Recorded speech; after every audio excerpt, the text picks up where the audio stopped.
Trawling നിരോധന കാലയളവിൽ പരമ്പരാഗത വള്ളങ്ങളിൽ പോയി കടലിൽ നിന്ന് പിടിച്ചുകൊണ്ടുവരുന്ന മീനുകൾക്ക് ന്യായവില കിട്ടാത്തത് മത്സ്യത്തൊഴിലാളികളുടെ പ്രതീക്ഷകൾക്ക് തിരിച്ചടിയാകുന്നു. ട്രോളിംഗ് നിരോധന കാലമായിട്ടും മത്തി ഒഴികെയുള്ളവയ്ക്ക് പ്രതീക്ഷിച്ച വില ലഭിച്ചില്ല. എന്നാൽ തീരത്തുനിന്ന് തീരെ വില കുറച്ചെടുത്ത മത്സ്യം തീവിലയ്ക്കാണ് വിപണിയിൽ വിറ്റഴിച്ചത്. ചെറുകിട കച്ചവടക്കാരും ഇടനിലക്കാരുമാണ് നേട്ടമുണ്ടാക്കുന്നത്. ചാകരയിലെ പ്രധാന ഇനമായ ചെമ്മീനിന്റെ വിലയിടവാണ് മത്സ്യത്തൊഴിലാളികൾക്ക് വൻ തിരിച്ചടിയായത്. ചെമ്മീന്റെ മൊത്ത വില കിലോയ്ക്ക് 100 രൂപയിൽ താഴെ വരെ എത്തി. എന്നാൽ 250 രൂപയ്ക്കാണ് ചില്ലറ വിപണിയിൽ വിറ്റത്. ഇന്ത്യയിൽ നിന്നുള്ള ചെമ്മീൻ കയറ്റുമതിക്ക് അമേരിക്ക, ഓസ്ട്രേലിയ തുടങ്ങിയ രാജ്യങ്ങൾ നിരോധനം ഏർപ്പെടുത്തിയതാണ് വിലയിടിയാൻ കാരണമെന്നാണ് മൊത്ത വ്യാപാരികൾ പറയുന്നത്. ട്രോളിംഗ് നിരോധനം ഇനി ഒരാഴ്ച കൂടിയുള്ളൂ. അത് കഴിഞ്ഞ് ബോട്ടുകൾ കടലിലിറങ്ങാൻ തുടങ്ങിയാൽ മീനിന്റെ വില ഇനിയും താഴും. ജില്ലയുടെ തീരത്ത് നിന്ന് 100 കണക്കിന് വള്ളങ്ങളാണ് തോട്ടപ്പള്ളി ഹാർബറിൽ ദിവസേന എത്തുന്നത്. നിരവധി പൊന്തുവലക്കാരുടെ മീനും ഇവിടെയാണ് ലേലം ചെയ്യുന്നത്. 10,000 ഇന്ധനത്തിന് ചിലവാക്കി കടലിനോട് മല്ലടിച്ചാണ് മീൻ എത്തിക്കുന്നത്. മീൻ തീരത്തെത്തുമ്പോൾ കുടയും ചൂടി കരയിൽ നിൽക്കുന്നവരാണ് വില നിശ്ചയിക്കുന്നത്.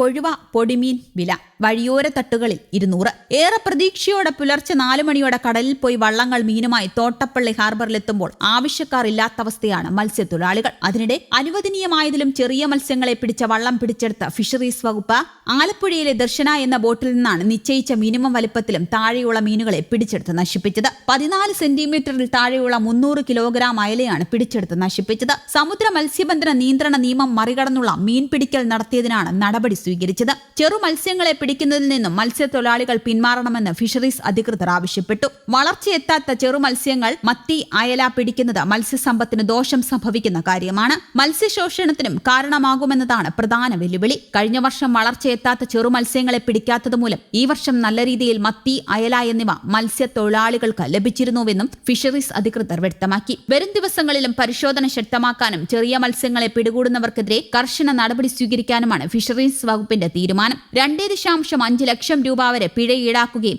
യാനത്തിലെ മത്സ്യം കണ്ടുകെട്ടി നിയമ നടപടി സ്വീകരിക്കുകയും ചെയ്യുമെന്ന് ആലപ്പുഴ ഫിഷറീസ് ഡെപ്യൂട്ടി ഡയറക്ടർ അറിയിച്ചു. Fisheries station assistant director Mili ഗോപിനാഥിന്റെ നേതൃത്വത്തിലാണ് പരിശോധന നടന്നത്. Marine enforcement police guard Sumesh, Shani, Arun Chandran, Manu, sea rescue ഗാർഡുമാരായ സെബാസ്റ്റ്യൻ, വിനോദ്, ജിൻഡോ, റോബിൻ എന്നിവരും പരിശോധനാ സംഘത്തിലുണ്ടായിരുന്നു. അതിനിടെ അഴീക്കോട് നിന്നും കടലിൽ പോയ വള്ളങ്ങൾക്ക് കഴിഞ്ഞ ദിവസം ലഭിച്ചത് 1.5 കോടി രൂപയുടെ ചാള. തീരത്ത് ചാള ഇത്രയും തുകയ്ക്ക് ലേലത്തിൽ പോകുന്നത് ആദ്യമായാണ്. 8 വള്ളങ്ങൾക്കാണ് ഇത്രയും രൂപയുടെ മീൻ ലഭിച്ചത്. തൃശൂർ, എറണാകുളം ജില്ലകളിൽ നിന്നുള്ള വള്ളങ്ങളാണിവ. അഴീക്കോട് ജെട്ടിയിലെ ലാൻഡിംഗ് സെന്ററിലാണ് വള്ളങ്ങൾ അടുപ്പിച്ചത്. മാസങ്ങളായി കാര്യമായി മത്സ്യം ലഭിക്കാതെ ദുരിതത്തിലായിരുന്ന തൊഴിലാളികൾക്കും വള്ള ഉടമകൾക്കും ഇത് ആശ്വാസമായി. ചാള കിലോഗ്രാമിന് നിലവിൽ 200-ലേറെ രൂപ വിലയുണ്ട്. 2 ആഴ്ച മുൻപ് കിലോഗ്രാമിന് 350 രൂപ വിലയുണ്ടായിരുന്നു. സംസ്ഥാനത്ത് മത്തിവില ഒരാഴ്ച ഉയർന്നു തന്നെ നിൽക്കുന്നുമുണ്ട്. കിലോയ്ക്ക് 400 രൂപ വരെ എത്തി. ട്രോളിംഗ് നിരോധനം അവസാനിക്കും വരെ തീവില തുടരുമെന്നാണ് സൂചന. നാട്ടിൽ ട്രോളിംഗ് നിരോധനം വന്നതോടെയാണ് മത്തി കയറി കൊളുത്തിയത്. വിപണിയിൽ ഇന്ന് രാജാവാണ് മത്തി. വിലയിലെ രാജകീയ പദവി വിട്ടൊഴിയാൻ മത്തി ഒരാഴ്ചയായിട്ടും തയ്യാറായിട്ടില്ല. ഒരാഴ്ച മുൻപ് 300 രൂപ ആയിരുന്നെങ്കിൽ ഇന്ന് വില പലയിടത്തും കിലോയ്ക്ക് 400 വരെ ഉയർന്നു. വില കൂടിയതോടെ വാങ്ങാതെ പലരും തിരിച്ചു പോവുകയാണ്. 400 രൂപയ്ക്ക് മത്തി വാങ്ങുകയെന്നത് ചിന്തിക്കാൻ പോലും കഴിയില്ലെന്ന് ചില വീട്ടമ്മമാർ പറയുന്നു. ചാളയില്ലാതെ പറ്റില്ലെന്നും എത്ര വില കൂടിയാലും വാങ്ങുമെന്നും മറ്റു ചിലർ. നേരത്തെ 5 രൂപയ്ക്ക് ചട്ടി നിറയെ ചാള കിട്ടിയിരുന്നുവെന്ന് നടൻ ധർമ്മജൻ ബൊൾഗാട്ടി പറയുകയും ചെയ്തിരുന്നു. ചാള ഇന്ന് ഭയങ്കര വിലയുള്ള മീനായി മാറിയെന്നും ധർമ്മജൻ പറഞ്ഞു. ചെറുവള്ളങ്ങളിൽ പിടിച്ചുകൊണ്ടുവരുന്ന മത്തിക്കാണിപ്പോൾ ഡിമാൻഡും വിലയും. ട്രോളിംഗ് നിരോധനം അവസാനിക്കും വരെ തീവില തുടരുമെന്നാണ് മത്സ്യവിപണന മേഖലയിൽ നിന്ന് ലഭിക്കുന്ന വിവരം. News desk, Kerala Kaumudi.